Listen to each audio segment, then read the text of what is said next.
네, 우리 수요 성경부에 나오신 우리 성도님들의 주의 이름으로 축복합니다.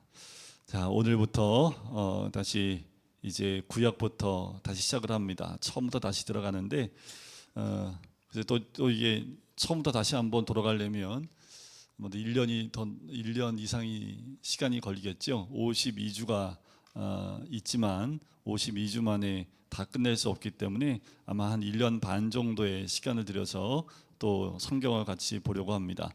그런데 성경책의 맨 앞에 부분을 열면 성경 목차가 나와요. 성경 목차가 나오는 부분을 딱 펴놓으시고, 오늘 프린트물, 이제 온라인으로 같이 보신 분들은 프린트물이 없어서 나중에 제가 영상 올릴 때는 프린트물에 있는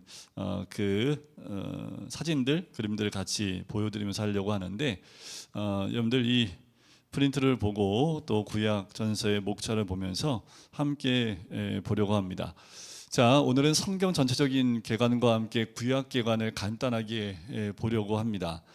성경 전체를 국사적인 관점으로 제가 사진 하나로 이렇게 만들었습니다. 이건 제가 이제 보고 짧게 만든 내용인데, 뭐 시간대별로 이렇게 흘러가니까 창조부터 시작해서 계시록 마지막까지 한 장으로 이렇게 볼 수 있도록 해놨는데, 우리 어르신들한테는 글씨가 되게 작아서 작게 보실지 모르겠습니다. 뭐 이거 하나만 크게 또 해서 드리긴 그렇고, 그래서 제가 이제 이렇게 그림으로 작게는 실어놨지만 이걸 참고를 해서 보시면 될 것 같아요. 자, 중간기라는 것이 우측에 있지요. 400년의 암흑기라고 해서 중간기가 있습니다. 중간기의 앞쪽을 구약이라고 얘기하고 중간기 다음을 신약이라고 합니다. 구약과 신약은 두 개의 약이 있지요. 우리가 항상 약을 잘 복용하셔야 합니다. 너무 많은 약을 먹으면 탈이 나지요. 그래서 우리는 딱 두 가지 약만 먹으면 돼요. 구약과 신약입니다. 자, 이거는 약속이라는 개념, 언약이라는 개념의 구약과 신약입니다. 구약의 이 언약과 신약의 언약으로 구성되어 있는 것이 성경이지요. 크게 시간상으로는 중간기라는 것을 중심으로 앞에 있는 구약과 신약으로 나눠지게 됩니다. 그럼 구약은 어떤 내용으로 되어 있고 신약은 어떤 내용으로 되어 있는지 간단하게 한마디로 얘기를 하면, 구약에는 창조가 나와 있지요. 창조된 이 세상에 대한 부분들, 어떻게 창조됐는지가 등장을 하면서 타락한 인간의 모습이 나옵니다. 그 타락한 인간을 구속하기 위한 과정들의 그림을 그리는 것이 구약입니다. 그래서 구약에는 구속의 과정들이 나와 있지만 실패의 역사라고 보시면 됩니다. 자, 구약은 그래서 타락한 인간을 구원하기 위해서 오실 구원자, 이 땅에 오실 예수 그리스도에 대한 부분을 기록하고 있는 것이 구약입니다. 근데 구약에 보면 메시아에 대한 부분들을 딱 표면에 내어놓고 이야기하지 않습니다. 대부분 그림처럼 또 저 밑에 밑그림처럼 메시아에 대한 이야기가 곳곳에 스며들어가 있습니다.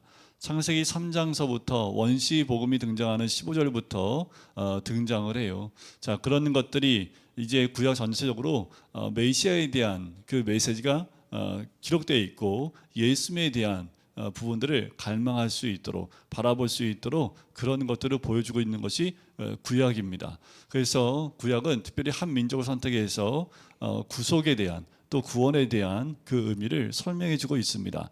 하지만 구원의 역사, 구약의 역사를 보면 이스라엘의 멸망으로 끝납니다. 결국 이스라엘 백성을 통해서 그 그림을 보여주려고 하십니다. 중간중간 그 그림들이 잘 나옵니다. 특별히 창세기에서는 한 사람들을 통해서 구원에 가신 하나님의 손길들이 잘 드러나 있다면, 이제 출애굽기부터는 그 한 사람이 아닌 한 민족인 아주 작은 이스라엘 민족을 선택해서 그 민족이 가나안 땅으로 들어가는 과정들을 그리면서 하나님이 어떻게 우리를 구원해 가시는지에 대한 과정을 기록하고 있을 뿐만 아니라, 또 타락한 이스라엘 백성, 다시 구원받은 이스라엘 백성, 또 타락한 이스라엘 백성, 다시 구원받은 이스라엘 백성, 계속 반복하다가 마지막엔 뭘로 끝나요?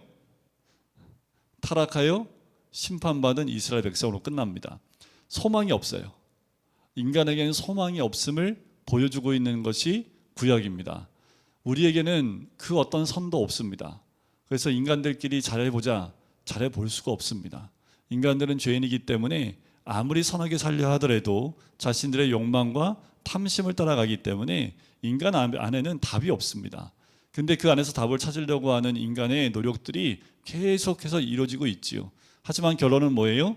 네, 안 된다라는 겁니다. 그게 구약의 결론이에요. 그래서 안 되기 때문에 무엇을 바라봅니까? 메시아를 바라볼 수밖에 없고, 하나님도 선지자를 통해서 그 메시아를 대망할 수 있도록 그 눈을 주께를 향할 수 있도록 자꾸 옮겨갑니다. 그러면서 신약을 바라보게 해요. 중간기라는 이 400년의 암흑기가 지나고 난 다음에 신약에 와서는 그 메시아가 이 땅에 오신 메시아에 대해서 소개하는 부분이 처음 마태, 마가, 누가, 요한복음에 기록되어 있지요.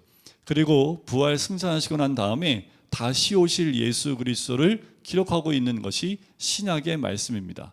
자, 이렇게 보면 여러분들, 우리가 우리의 삶도 구약적인 삶과 신약적인 삶으로 나눠집니다. 또 중간기에 있는 삶으로 나눠지기도 합니다.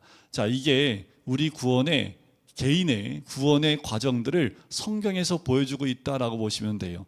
우리가 예수 그리스도를 믿으면 어떻게 돼요? 새 생명을 얻지요. 재창조됐다고 말을 하지만 창조는 이미 끝났기 때문에 재창조라는 말은 신학적으로 맞지 않아요, 원래는. 그런데 여기서 제가 말한 재창조라는 말은 새롭게 무에서 유를 창조된다는 그런 개념이 아니라 예수 그리스도를 믿음으로 원래 창조된 하나님이 원래 목적화된 그 사람으로 다시 돌아간다라는 그 의미입니다. 그러니까 예수 그리스도를 믿으면 이제 출발입니다. 예수 그리스도를 믿으면 다시 회복될 수 있도록 첫 발자국을 띄는 거지요. 그래서 우리가 예수 그리스도를 믿으면 창세기 1장부터 들어가게 되는 거예요. 창세기 1장부터 들어가요. 자, 1장부터 들어가서 우리가 하나님과 함께 동행하며 하나님과 함께 교제하며 하나님의 은혜를 누리지요. 실제로 우리가 구원받고요, 처음에 그 은혜를 누릴 때, 처음에 예수 그리스도를 믿고 그 은혜 가운데 있을 때 그때가 얼마나 행복한지 모릅니다. 자, 그게 계속 쭉 연결되면 그게 에덴 동산입니다. 그런데 에덴의 삶이 우리 삶 가운데 그렇게 오래 가지 못해요. 자, 성경에도 보면 에덴의 삶이요, 딱 한 장으로 끝납니다. 2장. 3장 딱 들어가자마자 바로 타락해요. 그것이 구원받은 백성의 모습도 너무도 비슷합니다. 처음에 예수 그리스도를 믿고 그 은혜 가운데 너무 감사했는데 조금씩 뭐예요? 내 자아가 딱 고개를 들은 순간 선악을 알게 하는 나무 열매를 딱 따먹습니다. 그 순간 타락의 길을 가요. 자, 이것이 내 안에 있는 죄성입니다. 그것 때문에 이제 구약 시간 가운데 나오는 계속 내가 주인 되려고 하는 그런 싸움들이 우리 내면에서 계속 일어나는 거예요. 그래서 신앙인들을 보고 그리스도인들을 보면 계속해서 그 싸움이에요.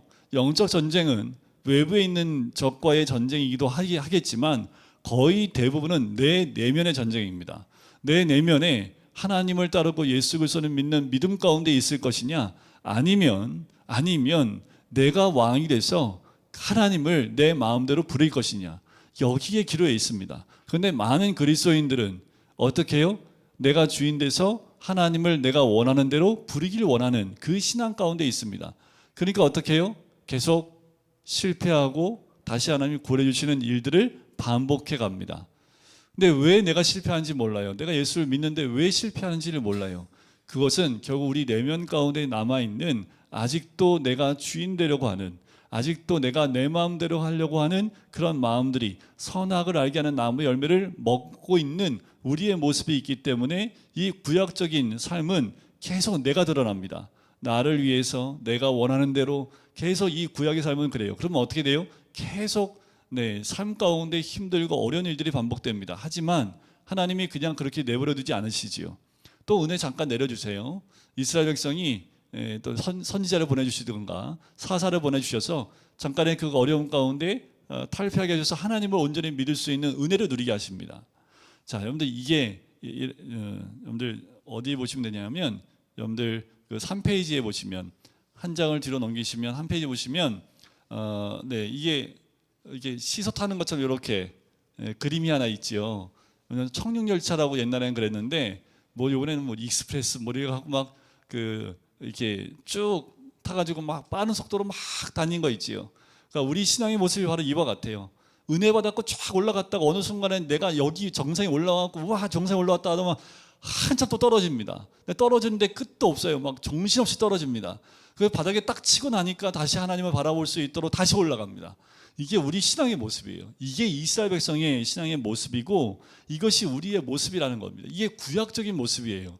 우리가 쭉 타고 올라가서 쭉 해서 천상을 향해서 계속 올라가야 되는데 그러지 못하고 딱 위에 올라가는 순간 내가 잘났다고 하는 순간 다시 고개를 떨구고 밑으로 확 떨어집니다. 떨어지는 두려움 때문에 바닥에 떨어진 순간에 다시 하나님을 구하고 쫙 바라보면 하늘 다시 쫙 올라가요. 그러니까 우리 삶이 계속 이 시서 타는 거 똑같아요. 올라갔다 내려갔다 올라갔다 내려갔다. 이게 구약섬입니다. 그리스도를 향하여 쭉 타고 올라가야 돼. 우리의 신앙이 자꾸만 우리 내면의 죄성 때문에 올라가다 떨어져요. 그런데 이 폭이 큰 사람이 있고요, 이 폭이 크지 않는 사람이 있습니다.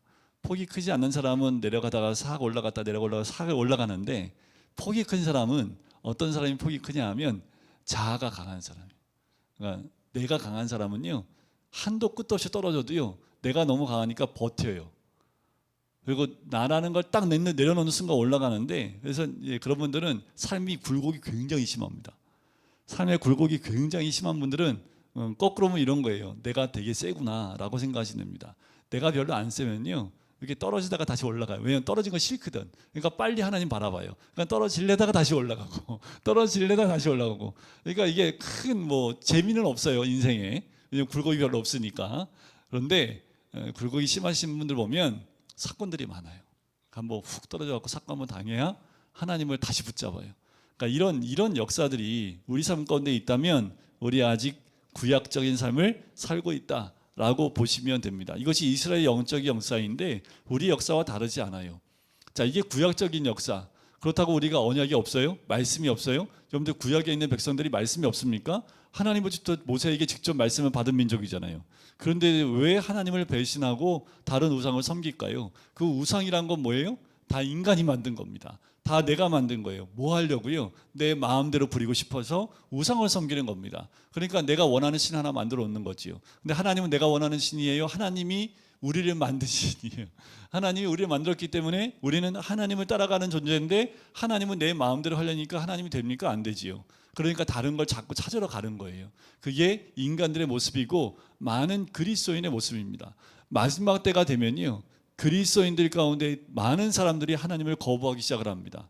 왜냐하면 더 내가 강해지기 때문에, 더 인간이 강해지고 인공이 강해지면서 하나님의 존재를 지워버리려고 합니다. 이 시도는 세상에서의 시도일 뿐만 아니라 교회 안에서의 이런 시도들도 굉장히 많이 일어나고 있고, 지금 신학교 안에서도 이런 짓들을 벌이고 있습니다. 그게 선진화된 뭐라고 그럴까요? 뭐 문학도 신학도 더 발전해야 된다는 그런 취지하에, 근데 조직 신학은요, 우리가 배우는 조직 신학, 지금 제가 이제 오후 예배 때 했던 뭐 소교리 문답 이런 것들은 일반 신학하고 다르게 좀 교리 신학입니다. 그러니까 교리 신학이 조직 신학인데 이건 변함이 없는 거예요. 시간이 흘러도 변하지. 그러니까요, 여러분들 웨스트민스터 소교리 문답이 언제 만들어졌는데 지금도 그걸 붙들고 우리가 공부하고 있습니까?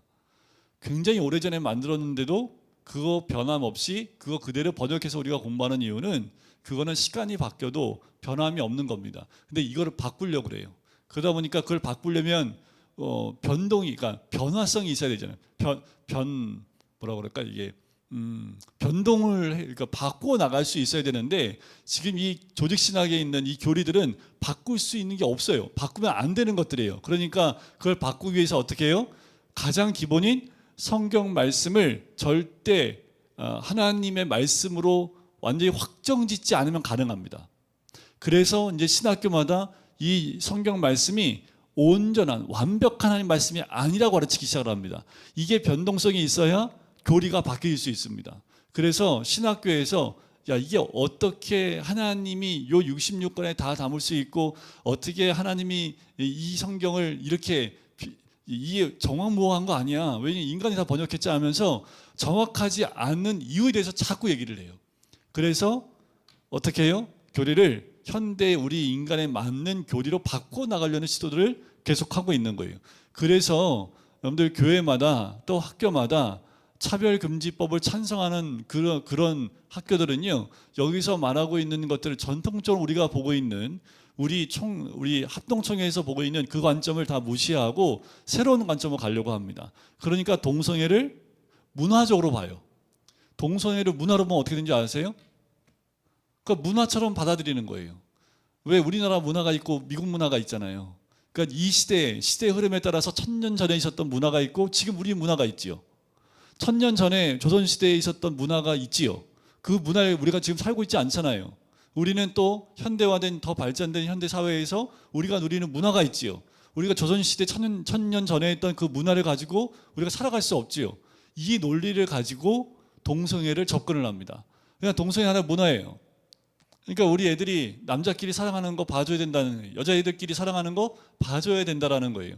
그리고 남자 여자가 아니라 남자끼리 가정을 이루는 것도 봐줘야 된다라는 거예요. 그게 문화라는 거예요. 지금 시대에. 자, 이렇게 해서 신학 자체를 뒤흔들어 버립니다. 그래서 이런 것들을 지금 시도하고 있는 신학교가 굉장히 많고요. 여러분들 우리도 모르는 사이에 많은 교회들이 동성애에 대해서 비판하지 않습니다. 그냥 묵인하고 있습니다. 그 묵인하고 간다는 것은 찬성한다는 겁니다. 죄가 죄임을 얘기하지 않는 것은 그 죄에 대해서 그냥 묻어놓고 용납하고 간다는 얘기예요. 이게 굉장히 무섭습니다. 그래서 잘못된 것을 잘못했다고 정확하게 선을 긋지 않으면 우리 아이들부터 시작해서 어른들까지 전부 다 그게 하나님의 뜻이라고 잘못 알게 되는 거지요. 그게 구약 시대에 있는 구약적 삶을 살고 있는 인간들의 모습입니다. 자, 그러다가 하나님 말씀이 안 들리는 시기가 와요. 그게 중간기라고 그랬지요. 신앙생활하다 보면 하나님 말씀이 들리지 않는 때가 옵니다. 이때는 하나님이 만나주지도 않고요, 들려주지도 않습니다. 자, 역사적으로는 400년의 시간이 흘렀지만 개인의 삶 가운데엔 이게 뭐 몇십 년일 수도 있고 며칠일 수도 있습니다. 이걸 한번 경험하면 그리스도인들은 정말 답답해서 살 수가 없습니다. 은혜가 없어요. 주일날 예배 드려도 하나님 말씀 전혀 들어오지도 않아요. 성령께서 임재하는 것도 못 느껴요. 그러니까 완전히 냉랭해집니다. 그런데 그리스도인들이 냉랭해지면 안 믿는 사람보다 더 무서워집니다. 더 공격적이 되고, 왜냐하면 은혜가 떠나가게 되면 그 삶 자체가 굉장히 메말라지기 때문에 더 어려운 삶을 살게 돼요. 그러다가 신약적인 삶은 뭐냐 하면 삶 자체가 예수 그리스도로 하나가 된 삶입니다. 이 신약적인 삶 가운데 온 사람들은 예수 그리스도 연합이 된 삶을 살기 때문에 예수 그리스도와 함께하는 삶 자체가 신학적인 삶입니다. 이 신약적인 삶의 가장 중심은 그리스도에 있습니다. 그리고 더 나아가서 다시 이 땅에 오실 메시아를 바라보는 그 삶으로 나가는 거예요. 그러니까 모든 삶의 결정권이 뭐예요? 예수님이 이 땅에 오실 것을 바라보는 것을 기본으로 두고 모든 것을 결정합니다. 그러니까요, 나를 위한 결정이 아닙니다. 내 자신을 위한 결정을 하는 것이 아니라 예수님을 위해서 결정하기 시작을 합니다. 오늘 새벽에 고린도서 4장 말씀을 함께 나눴는데, 감옥에 있어요. 근데 나를 위해서 기도해 주는데 거기서도 복음을 전할 수 있도록 나를 위해 기도해 달라고 얘기를 합니다. 지금 감옥에 갇혀서 무슨 복음을 전해요? 감옥에 있는데. 근데 감옥에서 무슨 복음을 전하겠습니까? 사도 바울은 특별히 사도 바울을 위해서 특별한 그 감옥을 만들어 놨는데 거기서 무슨 복음을 전해요? 야, 우리 같으면 복음 전하다 감옥 갇혔으면 이제 복음은 끝났다고 풀려날 때까지 풀려날기 위해서만 기도할 텐데, 사도 바울은 감옥에 갇히고 난 다음에 한 번도 풀려날기 위해서 기도해달라고 부탁한 것이 아니라 하나님의 비밀, 예수 그리스도의 비밀을 더 밝히 전할 수 있도록 그 길을 열어달라고 그렇게 기도를 합니다. 자, 그게 신학적인 삶입니다. 내가 어떤 환경에 있든 중심이 그리스도께 있습니다. 복음에 있습니다. 그리고 복음 전함에 있습니다. 이게 신학적인 삶이에요. 신약의 삶에 가면 나의 아니나 또 내가 어떻게 사는 거에 별 관심이 없습니다. 그때가 되면 성령이 인도하신 대로 가는데, 성령이 우리를 어디로 인도해요? 복음을 전하는 곳으로 인도해요. 내가 오늘 어디를 갔어요? 성령 나를 인도하신 곳이에요. 그럼 왜 그것을 인도했을까요? 기본적인 머리가 딱 들어가는 것은 여기서 내가 복음 전할 사람이 있구나. 그러면 나는 뭘 위해 기도해야 되냐면, 누구를 만나도 복음을 전할 수 있도록 준비된 자가 되기 위한 기도를 해야 됩니다. 사도 바울이 오늘 새벽에 나눈 말씀 가운데 그 기도 요청을 한 거예요. 나에게 복음 전할 수 있도록 준비될 수 있도록, 누구든지 만나면 복음을 전할 수 있도록 준비된 자가 될 수 있도록 기도해달라. 그것이 사도 바울의 기도였는데, 그것은 사도 바울만의 기도가 아니라 우리 모든 그리스도인들의 기도가 되어야 합니다. 이게 신약의 기도입니다. 신약의 기도는 바로 신약적인 삶은 그리스도를 위한 삶, 그리스도를 향한 삶, 그리스도와 함께하는 삶을 통해서 나의 모든 삶의 방향이 메시아인 그리스도께 향한 겁니다. 내가 그리스도 하나가 되어지고 또 다시 오실 이 땅에 오실 그 메시아이신 예수 그리스도를 갈망하는 삶으로 나아가는 것. 그래서 이 땅에 사는 이유는 나에게 사명이 있기 때문에 사는 삶, 이것이 신약적인 삶이다 라고 보시면 됩니다. 구약은 내가 스스로 숨을 쉬지만 신약은 예수 그리스도를 통하여 숨을 쉬는 곳이 신약입니다. 자, 이게 신구약에서 우리에게 말해주고 있는 우리의 신앙의 모습입니다. 여러분들, 우리는 창조를 경험한 신앙입니까? 아니면 구약 가운데 여전히 남아있는 신앙입니까? 아니면 중간기에 있는 신앙입니까? 아니면 이제 그리스도와 함께 동행하는 신약적인 삶을 살고 있는 우리입니까?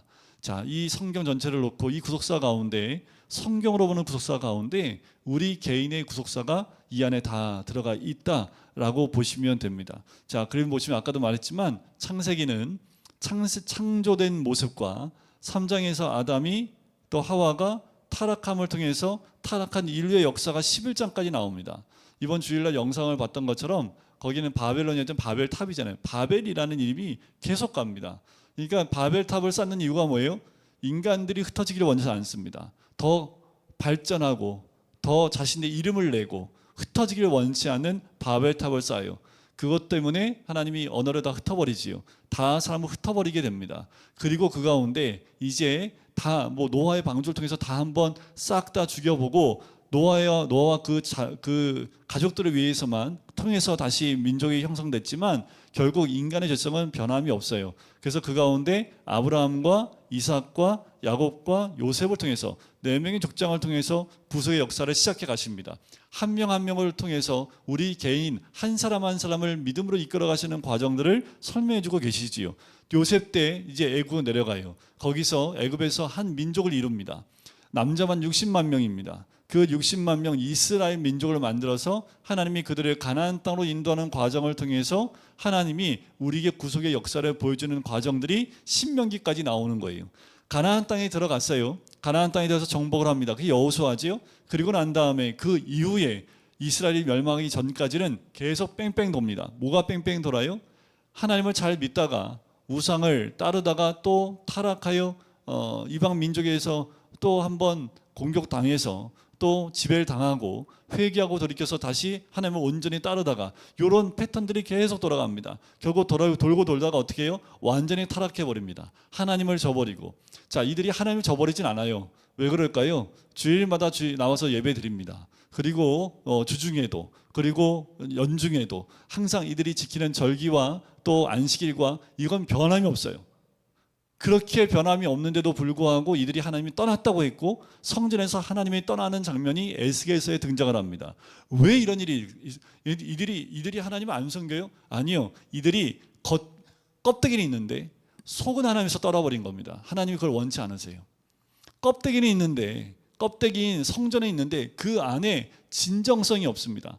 진정 있어야 될 것이 없어요. 그러니까 이들은 아무것도 아닌 거죠. 그러니까 하나님의 영이 그들 가운데 있으면 안 돼요. 왜 안 되는 줄 아세요? 있으면 다 죽어요. 하나님의 영이 임재한다는 것은 하나님의 영이 함께한다는 것은 하나님이 우리와 함께하는 거잖아요. 그런데 우리가 죄인된 인간으로 그 하나님 만나고 하나님의 임재가 있으면 다 죽습니다. 그러니까 하나님이 떠난다는 것은 오히려 거기에 남아있는 사람들은 기회를 주시는 거예요. 어떻게 해요? 네, 포로로 70년 동안 잡혀가는 게 기회입니다. 그러니까 예레미야가 뭐예요? 포로로 잡혀간 게 하나님 뜻이다. 그러니까 이렇게 얘기하는 거죠. 우리가 또 이거 잘못 요것만 고쳐서 나가면 또 저는 이제 일본을 향해서 나가는 사람이 될 수도 있는데, 자, 우리나라의 일제 강점기가 하나님의 뜻이다라고 얘기하면 저는 뭐가 돼요? 네. 그런데 예레미야가 그렇게 했다니까요. 예레미야가 그냥 항복하고 포로 잡혀가야 된다고, 그게 하나님의 뜻이라고 그랬더니 예레미야를 죽여버리잖아요. 죽일 수밖에 없지요. 우리 민족이 멸망하는 것이 하나님의 뜻이라는데 그게 어떻게 말이 돼요? 일제시대 때도 만약에 이렇게 외쳤다면, 어떤 목사가 외쳤다면 완전히 이거는 지금까지 그 가족들은 완전히 그렇게 치부가 되겠지요. 그럼에도 불구하고 예레미야가 그렇게 전할 수밖에 없었던 것은 이스라엘 백성의 그 모습이 그와 같았기 때문에 그렇습니다. 자, 이것이 구약에 나와 있는, 그래서 말라기 4장 마지막 절에 보면 저주로 끝나는 이유가 그 이유입니다. 진정 하나님을 섬기고 그 하나님을 온전히 믿고 섬기고 나가는 모습이 이스라엘 백성 가운데 완전히 사라져 버립니다. 껍데기만 있고 우상의가 가 있는 그들의 모습 때문에 하나님이 이스라엘 민족을 완전히 멸망하게, 이 성전까지 완전히 파괴시켜 버리고 다 포로로 잡혀가게 했다라는 거지요. 포로로 잡혀갔던 그들이 딱 예레미야의 예언처럼 70년이 채워지고 난 다음에 다시 돌아옵니다. 그런데 이스라엘 민족 전체가 돌아왔어요? 아니요, 다 돌아오지 않습니다. 극히 일부만 들어옵니다. 왜요? 70년이면 2대가 이미 지났고 3대째 살고 있는 거예요. 그러니까 잡혀간 사람들은 다 죽었고 거기서 태어난 이스라엘 백성들만 남아있다고 보시면 됩니다. 그 가운데 극히 일부 어르신들만은 돌아와요. 그래서 돌아와서 에스더서에 보면 성전을 스룹바벨이 건축하고 난 다음에 어르신들이 울고 있고 젊은이들은 즐거워 축제를 벌이고 있는 장면이 동시에 등장을 하지요. 왜요? 솔로몬의 그 성전의 영광을 알았던 그 어르신들은 너무 초라한 스룹바벨의 그 성전을 보고 울고 있는 거예요. 자, 그 가운데 돌아왔던 성전을 한 번도 보지 못했던 자들에게는 너무나 감사한 거죠. 기쁨의 시간이었던 거예요. 자, 그것을 우리나라 말로 우픈 현실이라고 얘기하잖아요. 우픈. 한쪽은 슬퍼하고 하나는 웃고 있고. 그런데 그것이 공존했던 때가 이들이 70년 이후에 돌아온. 그런데 다 돌아온 거 아니라는 거지요. 다 전 세계에 흩어져 있는 그 이스라엘 백성들 가운데 돌아오라는 말에 반응한 사람만 돌아옵니다. 말씀에 순종하고 돌아온 사람만이 예루살렘으로 돌아오는 거예요. 1차, 2차, 3차 포로 기환을 통해서 예루살렘으로 돌아옵니다. 하지만 그렇게 돌아왔음에도 불구하고 이스라엘 백성이 온전히 하나님을 섬겼어요? 이제는 아예 예루살렘을 완전히 그냥 다 없애버리고 간 게 아니라 아예 다른 나라가 예루살렘을 점령하게 만들어버리죠. 그게 이제 신약으로 넘어와서 그렇게 바뀌는 겁니다. 신약에서는 이제 넘어와서 예수 그리스도가 이 땅에 오시는 모습. 그래서 마망누요 4개의 복음서에서는 예수님이 이 땅에 어떤 모습으로 오셨느냐에 따라서 4가지의 복음서를 통해서 예수님을 소개하게 됩니다. 그리고 부활하신 예수 그리스도 이후에 성령의 사역을 통해서 사도행전 이후부터는 복음 전파하는 성령의 시대로 바뀝니다. 그래서 그 이후로 지금까지 성령 시대라고 얘기를 해요. 지금도 성령 시대입니다. 성령이 우리 가운데 있는 거지요. 그래서 성령의 충만함이 아니면 말씀을 생각하지도 못하고 또 가르침 받을 수도 없습니다. 우리가 성령이 늘 임재를 위해서 간구하고 기도해야 될 이유가 거기에 있지요. 자, 그리고 서신서에 보면 서신서는 수많은 사람들의 편지가 기록되어 있지요. 그거는 제자화되어지는 편지라고 보시면 됩니다. 자, 그리고 난 다음에 계시록은 이제 새 예루살렘과 새 하늘과 새 땅을 바라보는 그것으로 이 성경 전체를 이야기할 수 있습니다. 제가 간단하게 한 10분 정도 말씀을 드렸는데 이게 성경 전체의 메시지입니다. 자, 구약을 보면 거의 첫 번째 페이지에 분류가 있지요. 자, 율법서는 모세 오경을 의미합니다. 자, 그 다음에 이어지는 것이 역사서죠. 역사서 12권. 역사서 12권 다음에 시가서 5권이 붙어 있습니다. 그리고 대선지서 5권, 그리고 소선지서 12권. 그래서 5, 12, 5, 5, 12 이렇게 39권입니다. 자, 구약은 39권으로 되어 있죠. 구약은 신약은요 39, 27, 27권으로 되어 있습니다. 39권, 27권 더하면 66권의 책으로 구성되어 있는 것이 성경 말씀이지요. 성경 말씀은 대략 1600년 동안 기록되어 있습니다. 그리고 저자만 대략 40명의 저자가 있고요. 그들의 직업을 보면 굉장히 다양한 직업을 가지고 있습니다. 자, 1600년 동안 기록되어 있는 책이 이 성경책인데 놀라운 것은 처음에 쓴 책의 내용과 마지막에 쓴 내용의 책이 서로 다르지 않고 서로가 서로에게 그 말씀들이 서로 연결되어 있다는 겁니다. 서로가 해석될 수 있을 만큼 그 말씀을 말씀으로 해석해주고 있는 책이라고 이야기할 수 있지요. 총 66권의 책으로 되어 있고 1189장으로 되어 있습니다. 일일이 파고 또 파라고 1189장으로 되어 있다고 말씀드렸죠. 자, 구약을 다시 39권을 나누면 모세오경, 율법서 5권, 역사서 12권, 시가서 5권, 대선지서 5권, 소선지서 12권 이렇게 39권으로 구성이 되어 있습니다. 자, 두 번째 페이지를 보면 자, 구약 성경을 시대 순으로 한번 본다면 성경 말씀이 다 시대 순으로 기록되어 있는 것은 아닙니다. 시간의 흐름이 있는 책이 있고요, 시간의 흐름이 없는 책도 있어요. 자, 역사서는 거의 대부분 시간의 흐름이 있습니다. 그 가운데 체험서, 예언서라는 것들이 그 안에 들어간다라고 보시면 돼요. 자, 창세기는 시간의 흐름이 있지요. 창조부터 요셉까지의 시간의 흐름이 있습니다. 출애굽기는요, 당연히 시간의 흐름이 있지요. 애굽에서부터 출애굽해가지고 광야를 통과하니까. 레위기는요, 시간의 흐름 없어요. 그냥 시내산에서 말씀 받은 걸 선포한 겁니다. 민수기는요, 이제 시내산에서 출발해서 가나안으로 가는 여정이 나오죠. 당연히 역사가 시간의 흐름이 있지요. 신명기는요, 이제 가나안 땅을 바라보고 모세가 세 편의 설교를 하기 때문에 신명기는 시간과 장소의 흐름이 없습니다. 그러니까 뒤로 밑에 빠져 있지요. 여호수아는요, 저 가나안 땅에 들어가서 가나안 땅을 점령하는 게 나오지요. 그래서 여호수아는 시간의 흐름이 있습니다. 사사기도 시간의 흐름이 있지요. 사사들 자꾸 바뀌잖아요. 그러니까 시간이 흐르고 있다는 거예요. 그 가운데 룻기가 들어갑니다. 자, 그리고 사사기의 끝에 물려 있는 것이 사무엘상입니다. 사무엘이 태어나면서부터 이제 이스라엘의 왕들이 등장을 하지요. 사무엘하. 그리고 난 다음에 사무엘상은 사울이 왕이 되지요. 그리고 난 다음에 2대 왕인 다윗이 선택됩니다. 그리고 사무엘하에 가서 다윗이 왕으로 등극하지요. 그리고 사무엘하 마지막 부분에서 다윗이 늙어서 죽고 솔로몬이 왕이 되면서 열왕기 상으로 들어갑니다.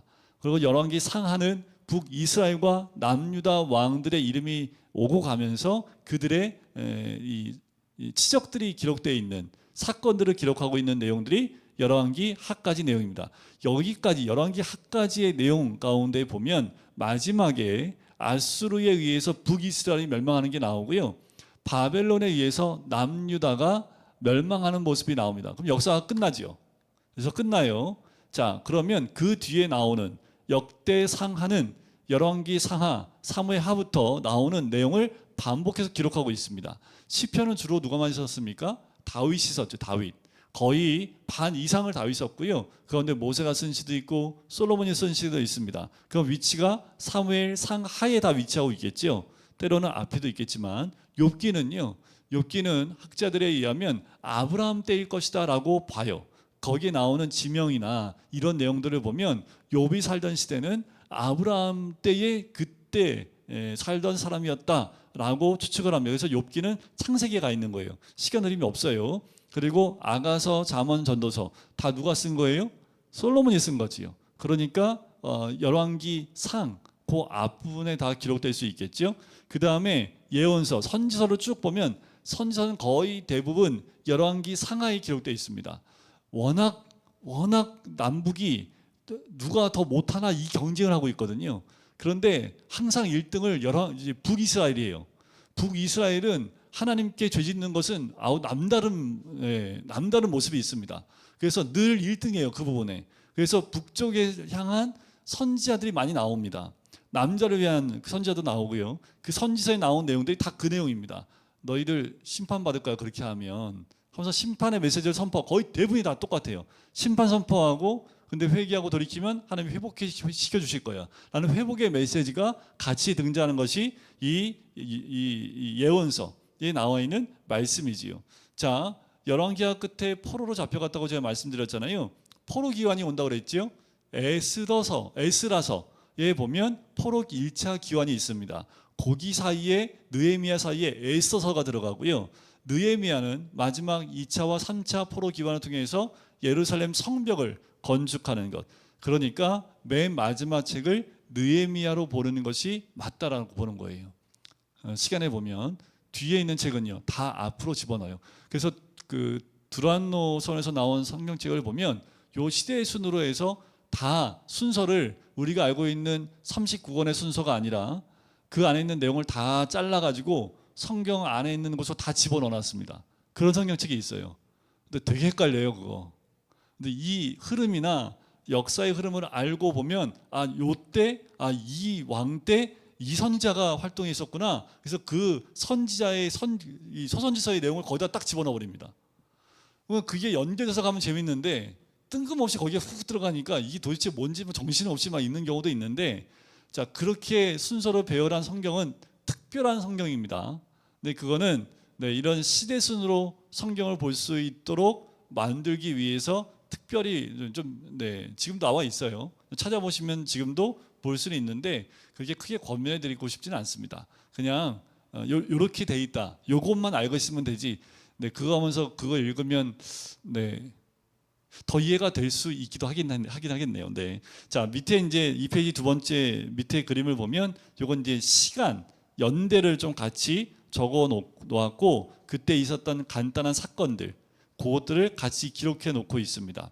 그러니까 밑에 있는 체험서, 예언서 싹 다 빼버리고 창조부터 시작해서 느헤미야서까지 이제 구약이 종결되는 시간과 함께 사건을, 간단한 사건들을 다 기록하고 있습니다. 그래서 엄밀히 보면 두 번째 구약의 12시대의 기간과 주요 사건 연대, 요거를 좀 여러분들이 보고 기억해 보시면 성경 본데도 좀 도움이 되고, 요 책 기간에 요런 사건들이 핵심적이었구나 라는 걸 한눈에 볼 수 있도록 정리되어진 겁니다. 자, 여러분들 세 번째 페이지는 아까 제가 설명을 드렸고요. 이스라엘의 영적인 역사는 다 똑같아요. 이게 광야입니다. 아브라함의 신앙 역사도 마찬가지인데, 아브라함은 밑으로 내려가서 끝나지 않았습니다. 아브라함은 내려갔다가 다시 올라갔다 내려갔다 다시 올라갔다 이렇게 쭉 올라갔지요, 아브라함은. 그런데 이스라엘 역사는 올라갔다 내려갔다가 그냥 내려가 버립니다. 그래서 말라기 마지막에 저주로 끝났다라고 말씀을 드리는 거예요. 자, 이제 마지막으로 구약의 목차입니다. 제가 늘 항상 구약과 신약의 목차를 여러분들이 외울 수 있도록, 몇 장으로 되어 있는지 외울 수 있도록 해드린 겁니다. 그래서 제가 목차를 일부러 넣어놨고요. 그거를 좀 쉽게 몇 장으로 되어 있는지 외울 수 있도록 팁을 옆에다가 이렇게 적어 놓은 거예요. 그냥 이걸 그대로 외우시면 뭐는 몇 장이라는 건 기본으로 외울 수 있습니다. 우리 어르신들은 그냥 재미로 보시면 되고요. 난 좀 젊다 하시는 분들은 이 정도는 신앙생활이 몇 년인데 순서는 몰라도 순서 이외에 몇 장으로 된 정도까지는 같이 가자라고 생각하시면 돼요. 창출 레밋 첫 글자만 딴 거예요. 창출 레밋인 수사롯 사망 데스느에 욥시 잠전하 사렘 에겔단 호요람 오변미 나합습 학승말이라고 하시면 됩니다. 창세기 출애굽길에, 우리 이제 어르신은 그렇게 외우셔도 됩니다. 이게 그 찬양이 입에 이제 딱 붙으셔가지고, 그런데 그 4절까지 다 불러야 성경을 다 끝낼 수 있어요. 그래서 너무 오래 걸려요. 근데 어르신들 그렇게 외우셔도 되고, 난 젊다 하시는 분들은 아주 짧게 창출 레밋인 수사로 사망대 스느의 욥시 잠전하 사람에게 일단 호요람 오변미 나하스 학승말, 이렇게 외우시면 39권을 다 외우신 겁니다. 창출 레밋인 수사로 사망대 스느의 욥시 잠전하 사람에게 일단 호요람 오변미 나하스, 이게 이제 운율이 있어요. 이걸 타면 이게 이렇게 술술 갑니다. 창출 레밋인 수사로 사망대 스느의 욥시 잠전하 사람에게 일단 호요람 오변미 나하스 학승말. 자, 창세기는 50, 창세기 출애굽기는 5040입니다. 레위기는 제사 이치에 대해서 설명하고 있는 책이지요. 그래서 27장으로 되어 있고요. 민수기는 세요, 영어로 넘버스잖아요. 숫자들을 세요. 그래서 백성들의 숫자를 세유, 36장으로 되어 있고요. 신명기는 광야를 통과하는데 신발이 안 세네, 그래서 34장으로 되어 있고요. 여호수아는요, 이스라엘 백성이 가나안으로 이사가는 책이지요. 그래서 24장으로 되어 있고요. 사사기는 12명의 사사들이 뒤집어지는 책입니다. 그래서 21장으로 되어 있고요. 룻기는 룻과 보아스의 사랑 이야기이기 때문에 4장으로 되어 있습니다. 사무엘 상은요, 사무엘, 사울, 다윗 3명이 등장합니다. 그런데 맨 마지막에 누구만 나와요? 다윗 한 명만 남아요. 3명 중에 한 명이 남기 때문에 31장으로 되어 있고요. 사무엘 하는 다윗이 이제 그 모든 훈련을 마치고 왕궁으로 이사가는 책입니다. 그래서 24장으로 되어 있습니다. 열왕기 상, 하, 이거는 어떻게 해요? 이렇게 함께 외웁니다. 열왕기 상하는 열왕 중 진정한 왕이 둘둘이요. 열왕기 상하의 왕들이 둘둘이요 모여 있습니다. 둘둘이요. 그래서 22장, 25장. 역대 상하는 다시 한번 왕들의 이름을 이구동성으로 세유. 그래서 29장과 36장으로 되어 있어요. 역대 상하는 다시 한번 왕들을 이구동성으로 세유. 에스라는 열혈남하고요.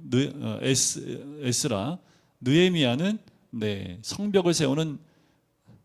성벽을 세우고 문에 열쇠를 달지요. 그래서 열쇠장으로 되어 있습니다. 그래서 성벽 세우고 문을 세우기 때문에 느헤미야는, 또 에스더는 이스라엘을 구한 연료지요. 에스더는, 욥기는 친구 사이에서 변론합니다. 42장. 시편은 150편 다 아시고, 잠언은 하루에 한 장씩인가 31장으로 되어 있고요. 전도서는 12제자 전도하는 책. 그래서 전도서는 12장으로 되어 있습니다. 아가서는 왕의 사랑하는 여자를 팔로 앉는다 해서 8장으로 되어 있고요. 이사야는 성경 권수하고 똑같아요. 그리고 예레미야는 나라 망해서 먹을 것이 없어서 오이를 이거는 외우게 하기 위해서 오이를 눈물로 먹는 선지자가 예레미야입니다. 예레미야 애가는 오이에서 오이만 먹다 이가 다 빠졌어요. 그래서 5만 남았습니다. 그리고 에스겔은 환상을 너무 많이 봤어요. 그래서 사팔뛰기가 됐습니다. 48장. 다니엘은 꿈 해몽하는 그것 때문에 꿈 해몽으로 시비에 많이 걸려요. 그래서 12장으로 되어 있고요. 호세아는 하나님께 순종하는 마음으로 사랑하는 사랑으로 열내는 사람.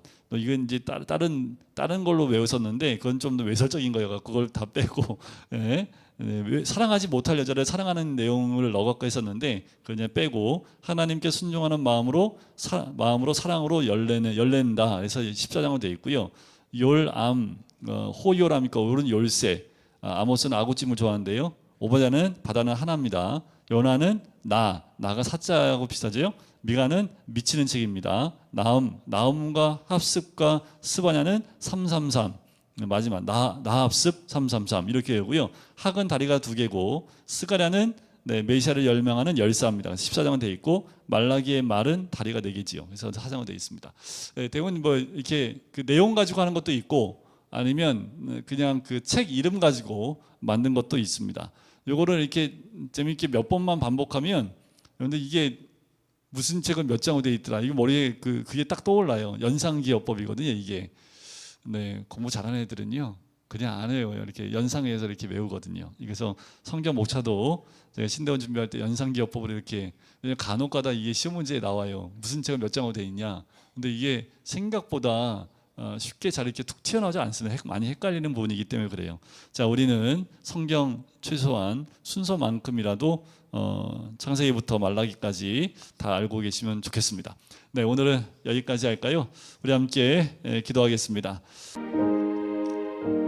이 마지막 때를 살고 있는 우리들, 예수 그리스도를 믿는 믿음 가운데에 이제 성령의 인도함 받는 하나님 백성 되어지길 간절히 소원합니다. 때가 가까이 올수록 세상은 더 혼란스럽고 공허하며 아버지 흑암 가운데 있는 세상을 바라봅니다.